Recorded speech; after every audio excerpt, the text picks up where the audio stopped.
가을 속회 신방이 계속되고 있습니다. 신방에 기도 제목을 적어 오도록 광고를 했더니 어떤 분은 따로 종이에 많이 적어서 기도 제목을 내시기도 하고, 또 봉투에 적어서 헌금과 함께 드리는 분들도 계십니다. 온 성도의 기도를 모아서 하나님 앞에 중보하는 그런 사역을 위해서 이 속회 때 이제 그런 노력들을 하고 있습니다. 그러다가 몇 속 지나가면서 간구의 기도와 함께 입술로 고백하는 감사가 좀 필요하지 않겠나, 그런 생각을 했어요. 그래서 예배 직전에 지난 한 해에 대한 감사를 나누었습니다. 이런 게 감사해요. 건강이 안 좋았는데 딱 맞는 의사 선생님을 만나서 그분의 조언을 받아 건강이 좋아졌어요. 우리 아이가 아기를 돌봐야 하는데 직장과 아기를 겸하기가 참 힘들었는데 너무 좋은 사람을 붙여주셔서 그 가정의 어려움이 다 해결됐어요. 뭐 등등 이런 얘기들을 이제 감사의 이야기로 나누었습니다. 그냥 매일 만나는 생활에서 소소한 감사를 말로 표현했을 뿐인데 마음이 따뜻해지고 말씀에 대하여 모두가 들을 수 있는 귀가 열리며 우리 영혼이 하나님과 소통하게 되는 것을 느꼈습니다. 옆에 있던 제 아내도 공감하면서 소감을 얘기하더군요. 그래서 이 감사가 우리에게 주는 선한 영향이 있다. 이제 그것을 오늘 좀 제가 벽두에 말씀을 드립니다. 오티스라는 엘리베이터 회사가 있습니다. 1853년 세계 최초로 안전장치가 달린 엘리베이터를 생산한 미국 회사입니다. 엘리베이터를 들어올리고 내리는 밧줄이 근데 문제가 됐어요. 그래서 그게 자꾸 끊어지는 아주 그 위험한 상황이 일어나기 때문에 그 특별한 안전장치를 이제 연구해서 그것을 해결한 것이 오티스 엘리베이터 회사입니다. 그런데 이렇게 어려운 문제, 기술적인 문제를 해결해서 이제 안전하게 엘리베이터를 운영하게 되었는데 시장의 반응이 별로였다고 해요. 왜냐하면 속도가 너무 느려서 걷는 것보다도 못하다는 반응이 나왔기 때문입니다. 당시 기술로는 엘리베이터 속도를 더 높일 수가 없었기 때문에 회사는 큰 장벽에 부딪혔다고 해요. 한 여성 관리인이 그런데 이때 이걸 잘 관찰하더니 이용객들이 엘리베이터에 있으면서 실제로 얼마나 빨리 가느냐 이런 속도에 불만을 가지기보다는 엘리베이터 안에서 서로 얼줌하게 쳐다보면서 할 일이 없이 기다리는 것을 못 견딘다고 파악했습니다. 그래서 내놓은 해결책이 바로 거울을 엘리베이터에 붙여놓는 것이었습니다. 사람들은 거울을 보는 동안 엘리베이터의 속도를 느끼지 못하고 목적지에 도착했습니다. 속도는 같았지만 내부에 거울을 달아 이용자가 거울에 있는 자기를 들여다보는 동안 도착하게 했더니 불만이 사라졌다고 합니다. 여기서 거울을 본다는 게 뭘까요? 물론 거울에는 점 하나까지도 보이기 때문에 자기 약점도 보이지만 잠깐 동안이라도 자기 만족에 빠지는 겁니다. 요즘 애들 말로 자뻑에 빠지는 것이죠. 자기의 긍정적인 면, 잘생긴 면, 좋은 면을 보면서 잠깐 만족과 감사를 느끼는 사이에 시간 가는 줄을 모른다는 그런 논리입니다. 얼마 전까지 제일 유행했던 단어 중에 하나가 금수저, 흙수저였습니다. 금수저라는 말은 은수저를 물고 태어나다. 영어 속담 Born with a silver spoon in one's mouth. 그 영어 속담에서 유래했는데 과거의 유럽 귀족층은 은식기를 사용했고 귀족집에 자녀가 태어나면 유모가 은수저로 젖을 먹이던 풍습에서 비롯된 말이라고 합니다. 최상류층은 금수저, 그리고 상류층은 은수저, 보통은 동수저고 최하위층은 흙수저에까지 태어나면서부터 이 사회는 계층을 타고난다는 불평을 이렇게 표현한 것입니다. 실제로 수백억을 타고난 사람도 물론 있죠. 그러나 여러분, 금수저, 은수저가 인생을 다 결정짓습니까? 모든 변수가 거기에 달려 있을까요? 아니죠. 금수저를 물고 태어나면 행복하고 흙수저는 불행한 것이 아니라 자신을 흙수저라고 한탄하면서 감사할 줄 모르는 인생, 자기의 인생을 창의적으로 살아가지 않는 인생이 불행을 부르는 것입니다. 자기를 거울에 비춰보며 이만하면 어디냐, 잘생겼다 하면서 자신을 내신 하나님을 찬양하고 감사하면서 인내하고 노력하면 기회가 찾아오는 거 아니겠습니까? 누구 탓을 하지 말고 주어진 현재에 감사하면서 도전하고 전진하면 수많은 기회가 우리에게 찾아올 것입니다. 오늘 여러분 집 거울 앞에 서서 자기를 비춰보며 감사하는 여러분 다 되시기를 바랍니다. 여러분을 멸하려는 대적의 군대가 삼척을 에워쌌다고 생각해 보세요. 그리고 이 도시에는 도시를 무너뜨릴 수 있는 적의 동조자들도 함께 있다고 말입니다. 그런데 적이 들으면 견디지 못하고 뒷걸음치게 할 곡조의 노래를 여러분이 알고 있습니다. 적들은 이 노래를 들을 때마다 뒤로 물러날 수밖에 없어요. 이 노래를 부를수록 여러분의 삶은 더욱 든든해지고 담대해질 것입니다. 이런 노래가 있다면 여러분은 분명 배우고 싶을 것입니다. 자리에 누울 때나 일어날 때나 거리에서 이 노래를 읊조리지 않겠습니까? 이기기 위해서. 우리 생활은 매일이 영적 전투입니다. 우리는 사탄과 그의 군대들에 둘러싸여 있습니다. 사탄은 거짓의 아비요 택한 백성들을 위협합니다. 우리의 믿음과 사랑을 무너뜨리려 하는 거예요. 우리 안에는 대적에게 동조하는 옛 자아도 있습니다. 옛 자아는 아직도 정신을 차리지 못하고 죄악을 통하여 사탄의 편을 들고 있습니다. 그러나 우리에게는 이러한 대적을 무너뜨릴 수 있는 하나님께 드리는 감사의 찬송이 있습니다. 할렐루야. 오늘 본문 말씀은 우리 영혼을 지켜 보호하는데 감사가 얼마나 필요한지를 밝혀주고 여러분 안에서 이 감사에 대한 생각을 북돋도록 인도하는 그런 말씀입니다. 이 서신을 좀 자세히 보면 골로새와 라오디게아 교회를 격려하기 위해서 쓰였습니다. 내가 너희와 골로새죠. 또 라오디게아에 있는 자들과 무릇 내 육신의 얼굴을 보지 못한 자들을 위하여 얼마나 힘쓰는지를 너희가 알기를 원하노니. 1절 말씀이에요. 너희와 라오디게아에 있는 사람, 지금 골로새와 라오디게아에 있는 교인들을 위해서 쓴 편지입니다. 2절은 이렇게 시작하고 있습니다. 이는 그들로 마음의 위안을 받고, 마음을 위로하기 위해서 이 편지를 쓰고 있다는 것이죠. 또 사랑 안에서 연합하여 확실한 이해의 모든 풍성함과 하나님의 비밀인 그리스도를 깨닫게 하려 함이니.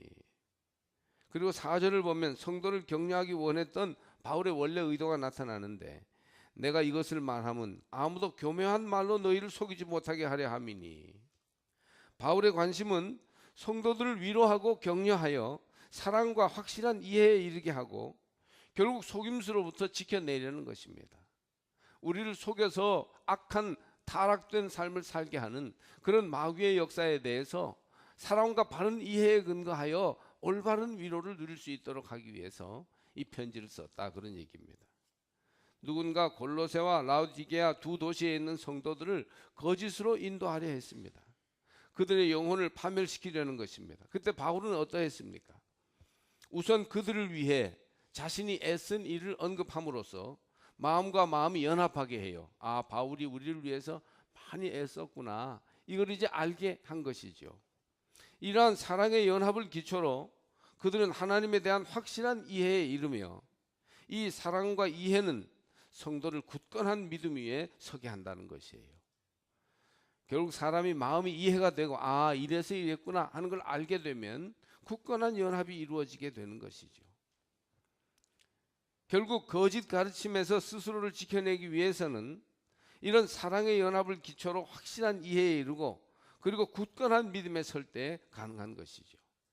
희생적인 고난이 사랑에, 사랑은 이해에 이르고 이해는 믿음의 격려에, 그리고 결국 이러한 믿음의 격려는 그들을 거짓 가르침에서 벗어나게 했습니다. 5절에 보면 왜 바울이 성도들로 하여금 확신을 가지고 있으면서 속지 말기를 원하는지 이야기합니다. 이는 내가 육신으로는 떠나 있으나 심령으로는 너희와 함께 있어 너희가 질서 있게 행함과 그리스도를 믿는 너희 믿음이 굳건한 것을 기쁘게 봄이라. 바울은 성도가 견고한 믿음을 가지고 있고 질서 있게 행하는 것을 볼 때 큰 기쁨을 얻었어요. 무질서하게 자기 마음대로 함부로 말하고 행하는 게 아니고 하나님의 뜻을 따라 견고하게 믿음에 서서 질서 있게 행하는 것을 바울이 볼 때 너무 기뻤다는 것이죠. 교회가 다다른 굳건한 믿음은 그에게 큰 기쁨과 영광이 된 것입니다. 6절에서 8절까지의 말씀은 기본적으로 1절에서 4절까지의 말씀과 같은 이야기입니다. 8절과 4절은 내용이 서로 상응해요. 모두가 거짓 가르침으로부터 주의하라는 경고이죠. 8절을 보니까 누가 철학과 헛된 속임수로 너희를 사로잡을까 주의하라. 이것은 사람의 전통과 세상의 초등학문을 따름이요 그리스도를 따름이 아니니라. 철학과 헛된 속임수로 속이는 것을 주의하라는 겁니다. 4절은 내가 이것을 말하면 아무도 교묘한 말로 너희를 속이지 못하게 하려 함이니. 그래서 이 두 구절 모두 사람의 전통과 세상의 철학 혹은 속이는 말들을 주의하라고 가르치고 있습니다. 모든 말이 다 그럴듯하게 들리지만 그러나 우리 영혼을 망하게 하고 속이는 말들에 대해서 주의하고 분별해서 그래서 하나님의 진리의 말씀을 듣고 그 은혜에 감사할 줄 아는 성도가 되어야 한다는 그런 말씀입니다. 또한 6, 7절은 이 3절에 상응하고 있습니다. 그러므로 너희가 그리스도 예수를 주로 받았으니 그 안에서 행하되 그 안에 뿌리를 박으며 세움을 받아 교훈을 받은 대로 믿음에 굳게 서서 감사함을 넘치게 하라. 이 말씀을 통해 그리스도인의 생활을 4단계로 나누어 볼 수 있습니다. 첫째는 그들은 그리스도의 진리를 배워 알게 되었습니다. 말씀을 듣고 진리를 알게 되었어요. 예수 그리스도만이 구원이시다. 우리의 심령을 정결케 하며 하나님 나라에 이르게 하는 것은 예수님 뿐이시다 하는 것이죠. 둘째, 그들은 주를 받아들였습니다. 예수님을 받아들였어요. 셋째, 그들은 주 안에 뿌리를 박으며 세움을 받았습니다. 믿음이 이제 뿌리가 내리고 세워졌어요. 넷째, 주 안에서 행하게 되었습니다. 그래서 진리를 알고 믿음을 알고 그리고 주를 받아들이고 믿음이 견고하게 선 뒤에는 이제 믿음으로 주 안에서 행하게 되었다는 것입니다. 이러한 삶의 방식은 감사로 넘치는 삶에 이르게 하는 것입니다. 할렐루야. 이 3절을 보면 그리스도에 대한 확실한 지식은 거짓 가르침으로부터 우리를 지켜내는 든든한 마음의 위로를 준다고 합니다. 한편 5절과 7절에 언급된 그리스도의 뿌리박고 세움을 입을 때 넘쳐나는 감사 또한 우리를 거짓으로부터 보호합니다. 그러니까 2절에 나오는 위로와 7절에 나오는 감사, 이 두 가지가 우리 영혼을 지켜준다는 것입니다. 하나님의 위로가 우리에게 올 때 우리 영혼이 보호를 받고 또 우리가 감사하며 살아갈 때 우리 영혼이 보호를 받는다는 것입니다. 이 위로와 감사는 어떤 관계일까요? 미국 베들레헴 교회 원로 목사인 존 파이퍼 목사는 이 부분에서 감사는 위로의 완성이라고 말합니다. 예를 들면 위로를 받으면서도 감사하는 마음이 없을 수 있어요. 어떤 좋은 일이 일어나서 새로운 희망과 기쁨을 갖게 되었는데 어떤 좋은 일인지에 대해서는 관심이 없을 수도 있다는 것이죠. 그러나 이런 위로는 2절에서 바울이 말하는 것과 같은 위로가 아닙니다. 여기서 성도가 받는 격려와 위로는 분명 하나님께 대한 감사로 완성되는 거룩한 위로요 겸손한 위로인 것입니다. 이러한 위로가 여러분 가운데 넘치기를 바랍니다. 영어로 comfort, 위로하는 마음, 편안하게 하는 마음, 하나님으로부터 오는 이 위로가 여러분 가운데 가득하기를 주의 이름으로 축복합니다. 이 위로는 감사와 상통하는 것이에요. 하나님의 위로가 내 마음에 오면 그것이 온전해져서 내 마음속에 생활 속에 입술로 감사가 우러나오게 되는 것입니다. 오늘 본문의 결론은 이것입니다. 감사는 우리 영혼을 지키는 최후의 보루다. 따라서 우리는 감사로 우리 심령을 지켜야 합니다. 우리가 이 감사로 충만하지 못할 때 사탄의 먹잇감이 되는 것이에요. 우리의 심령 깊은 곳에서 이 감사의 노래가 불리지 못할 때 성 밖의 대적은 우리 영혼을 도적질하기 위해 속이고 우리 안에 있는 적의 동조자, 옛자, 믿음 없는 태도 또한 날뛰게 될 것입니다. 여러분 조용히 서서 거울을 보고 하나님께 감사하시기 바랍니다. 우리 자신의 영혼이 안전하기를 원한다면 감사로 여러분의 심령을 채우셔야 됩니다. 감사는 우리 영혼을 지키는 방패입니다.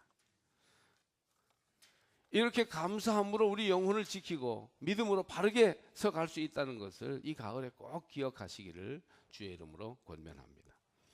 알고 보면 감사는 우리 믿음의 꽃과 같이 아름다운 것이에요. 저는 이번 달과 다음 달에 가을 단풍과 열매를 이렇게 보면서 야, 정말 감사에 대해서 좀 강조하며 설교해야 되겠다, 그런 생각을 했어요. 이는 거의 참회의 심정으로 드리는 말씀입니다. 저를 포함하여 우리에게 감사가 메말라가고 있고 찬양이 사라져가고 있습니다. 어떻게 이 아름다운 가을에 살아있으면서 감사할 줄도 모른단 말입니까? 하늘은 가없이 넓고 하루도 쉬지 않고 광합성으로 나무를 살리고 대지를 비옥하게 하던 이파리들이 이제 땅으로 떨어지기 전에 마지막 힘을 모아서 붉게 타오르는 모습이 온 산을 수놓고 있습니다. 생명의 신비와 영원한 질서 앞에서 우리는 감사하며 찬양할 수밖에 없습니다. 로마서 1장 21절을 보면 만물 속에 깃든 하나님의 능력과 신성을 확인하고도 하나님께 감사하지 않는 자들을 고발하고 있습니다. 하나님을 알되 하나님을 영화롭게도 아니하며 감사하지도 아니하고 오히려 그 생각이 허망하여지며 미련한 마음이 어두워졌나니, 하나님을 알면서 하나님이 지으신 이 세상과 사람들 속에 있는 이 아름답고 위대한 것들을 매일 보면서 어찌 마음이 허망하여져서 하나님께 감사할 줄을 모르느냐, 마음이 왜 그런 마음을 가지고 타락되어 있느냐 하는 것을 말씀하고 있습니다. 만약 우리가 하나님께 감사로 응답하지 않는다면 마음이 어두워질 것입니다. 감사가 메마르면 자신을 사탄의 어두움에 내어주게 될 것입니다. 감사는 영혼의 등불을 지키는 파수꾼과 같습니다. 파수꾼이 실패하면 등불이 꺼집니다. 그러니 여러분, 감사로 자신의 영혼을 보호하십시오. 감사와 우리 영혼에 관하여 성경이 말하는 몇 가지 사실들이 있습니다. 우선 감사함으로 기도에 깨어 있을 수 있습니다. 감사함으로 기도에 깨어 있는 거예요. 골로새서 4장 2절을 보면 깨어 있음과 감사의 관계를 알 수 있습니다. 기도를 계속하고 기도에 감사함으로 깨어 있으라. 이 골로새서 4장 2절 말씀은 굉장히 중요해요. 기도를 계속하고 기도에 감사함으로 깨어 있으라. 위로와 격려로 새 힘을 얻을 때 그 힘을 주시는 하나님께 감사하는 마음을 가지는 것이 마땅합니다. 그런데 이 감사가 살아있고 충만할 때, 정말 내 마음이 너무너무 감사함으로 가득할 때, 그때 우리 영혼은 깨어있게 된다는 것입니다. 불평과 원망을 하면서 시시비비를 자꾸 말할 때는 우리 영혼이 잠들어 있고 불이 꺼져 있는 것이에요. 타락되어 있는 것입니다. 그러나 감사가 충만할 때 우리 영혼은 깨어있고 하나님 앞에 바르게 나아가게 될 것입니다. 감사하는 사람들의 영혼은 깨어있기 때문에 죄악과 사탄에게 절대 당하지 않습니다. 참으로 중요한 말씀이에요. 둘째로, 다른 이들과의 관계에 있어서도 감사해야 합니다. 감사는 기도 생활이나 영적 전투에서만이 아니라 우리의 일상적인 관계에도 적용될 수 있는 미덕입니다. 에베소서에 이렇게 되어 있습니다. 5장 4절을 보면 누추함과 어리석은 말이나 희롱의 말이 마땅치 아니하니 오히려 감사하는 말을 하라. 무슨 모임이나 이런 데에서 어리석은 말을 하고 함부로 말하는 사람들의 얘기를, 말은 넘쳐나는 것이니까 이렇게 저렇게 들으면요 너무너무 속상하고 한심한 생각이 듭니다. 어떻게 그렇게 감사하는 말, 겸손하게 두려워하며 하나님을 영화롭게 하는 말을 못하는 것일까요? 어찌하면 우리 자신을 어리석고 누추한 말에서 지킬 수 있을까요? 말은 내가 하지만 그 내가 한 말이 나를 만드는 거예요. 어떻게 하면 비방과 원망, 분노와 냉소로부터 우리 입술을 지킬 수 있겠습니까? 그에 대한 대답이 바로 여기 있습니다. 여러분의 입술을 감사로 가득 채우라는 것입니다. 몇몇 사람이 모이거든 감사의 말을 먼저 하십시오. 그렇게 시작한 모임은 대개의 경우 최악의 상황에까지 내려가지 않습니다. 감사를 통해 우리 모임은 죄악에서 보호받습니다. 감사하는 사람은 결코 다른 이들을 해치는데 마귀에게 동조하지 않습니다. 셋째로, 감사는 겸손한 마음만 있으면 가능합니다. 나는 그렇게 믿음이 좋고 고상하지 못하기 때문에 항상 감사하면서 살 수 없다고 스스로 생각하는 사람들이 많습니다. 어떻게 감사만 하며 사는가, 그것은 위선이다 라고 생각할 수도 있습니다. 그러나 감사를 생활화하는 사람들은 특별한 존재들이거나 깊은 신앙의 경험을 쌓은 경건한 사람들만 가능한 것은 아닙니다. 겸손하면 감사할 수 있습니다. 마음 깊은 곳에 겸손을 가지고 자기를 낮추면서 하나님을 바라보고 다른 사람을 바라볼 때 우리 가운데 감사의 말이 혀가 풀리듯이 술술 풀려나게 될 것입니다.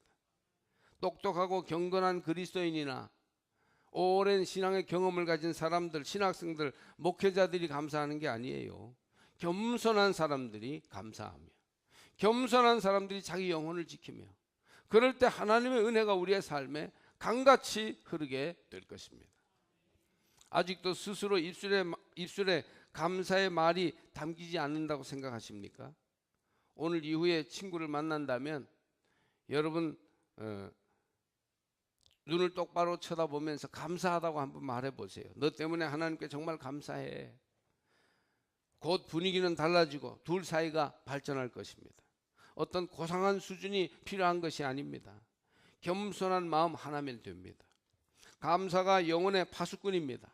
할렐루야. 스스로 하나님의 능하신 손 안에 낮추시고 모든 것이 얼마나 감사한 은혜인 것을 깨닫고 고백하시기 바랍니다. 그리고 그리스도 안에 있는 은혜의 풍성함을 감사함으로 받아들이십시오. 마음을 은혜로 채우고 입술을 감사로 채워 심령을 든든하게 보존하기를 바랍니다. 저는 이 말씀을 그냥 평범한 말씀으로 늘 감사를 강조하려니 이렇게 생각하지 마시고 정말 우리 삼척제일교인들에게 너무도 필요한 말씀으로 생각하고 전하는 것이니 아멘으로 받아 행하시기를 축복합니다. 신사가 머리 손질을 하기 위해서 이발소에 가서 자리에 앉았습니다. 그런데 이발사가 말이 많았어요. 신변 잡기로부터 시작하여 정치, 경제 이야기 등 계속해서 떠들었습니다. 요즘처럼 여야가 첨예하게 대립했을 때는요, 정치 얘기 웬만하면 안 하는 게 좋습니다. 신사가 듣기 싫어서 눈을 지그시 감고 있었습니다. 그러자 갑자기 이발사가 신사에게 물었습니다. 세상이 이래서야 되겠습니까? 잘못됐지요, 선생님? 그러자 신사가 말했습니다. 죄송합니다. 말씀하시는 것을 제가 별로 정신 차려 듣지 않았습니다. 그러자 이발사가 벌컥 화를 냈습니다. 아니, 말을 듣지 않으려면 왜 여기 앉아 있습니까? 이 이발사에게는요, 자기 불평 들으라고 그 사람이 앉아 있었던 것입니다. 왜 거기에 그 사람이 앉아 있습니까? 불평 듣고 맞장구 치려고요? 아니죠. 머리 깎으려고 거기 앉아 있는 거예요. 그런데 여러분, 장 보다가도 불평하고 원래회 모임 가지고도 신세 타령하고 일하다가도 원망하고 이런 식으로 매사를 그렇게 불평불만으로 채워 있으니, 매사를 남 비판하는 것만 하고 있으니 우리 영혼을 어떻게 지킬 수가 있겠습니까? 매일의 생활에서 저는 경험합니다. 불평하면 사탄이 확 다가옵니다. 원망하면 마귀가 역사합니다. 마귀는 불평과 원망의 영입니다. 그러나 감사하며 찬송하면 어둠이 사라집니다. 성령이 내 안에서 역사하기 시작합니다. 내 영혼을 지킬 수 있어요. 감사하는 마음으로. 저는 개인적으로 요즘 생활에서 찬양이 많이 사라졌다고 이 말씀을 준비하면서 회개했습니다. 생활에서 감사하며 찬양하십시오. 기타를 치며 아이들이 피아노를 치고 가정에서 찬양을 많이 했고 2주간에 하루는 목사 합창단 가서 찬양했었는데 귀찮고 바빠서 그것을 못하고 안 하다 보니 찬양이 거의 사라졌어요. 그나마 교회에서 찬양하지 않으면 찬양이 아주 없어질 판입니다. 여러분은 어떠십니까? 감사하며 찬양하십시오. 마음을 다하여 찬양하면 내 영혼을 하나님의 영이 지켜주십니다. 찬양하면 마음의 어둠이 사라지고 밝아집니다. 어렵고 힘들다고 불평하면 더 마귀가 역사하지만, 더 어두워지지만, 그럴 때 잠깐 불평을 멈추고 남 비판을 멈추고 그리고 하나님을 찬양하면 감사가 회복되어 우리 영혼이 살아나게 될 것입니다. 감사하며 찬송할 때 마귀는 떠나가고 성령이 찾아오게 됩니다. 다시 말씀드리거니와 여러분, 감사할 때 영혼을 지킬 수 있습니다. 이 유혹 많고 힘든 세상에서 성도들의 믿음이 너무 연약하고 쉽게 넘어지는 것을 매주간 보고 안타까워합니다. 참 염려스럽고 안타까워요. 어떻게 저렇게 신앙생활을 하나, 수십 년을 믿으면서 어떻게 저렇게 말로 무너질 수가 있나. 여러분의 영혼을 어떻게 지키겠습니까? 하나님께 감사하십시오. 하나님께 대한 감사를 회복하시기 바랍니다. 감사의 마음으로 기도하고 말로 표현하세요. 또 형제와 이웃에게 감사하십시오. 감사하며 기도하고 감사하며 사랑하세요. 감사하는 부부는 결코 무너지지 않습니다. 교만하기 때문에 자꾸 너다 이렇게 하는 것이지, 겸손하면 감사하지 않을 수가 없어요. 감사하는 형제들은 어려움을 극복하고야 맙니다. 감사하는 사람이 되십시오. 이 가을에 감사가 여러분의 영혼을 지켜줄 것입니다.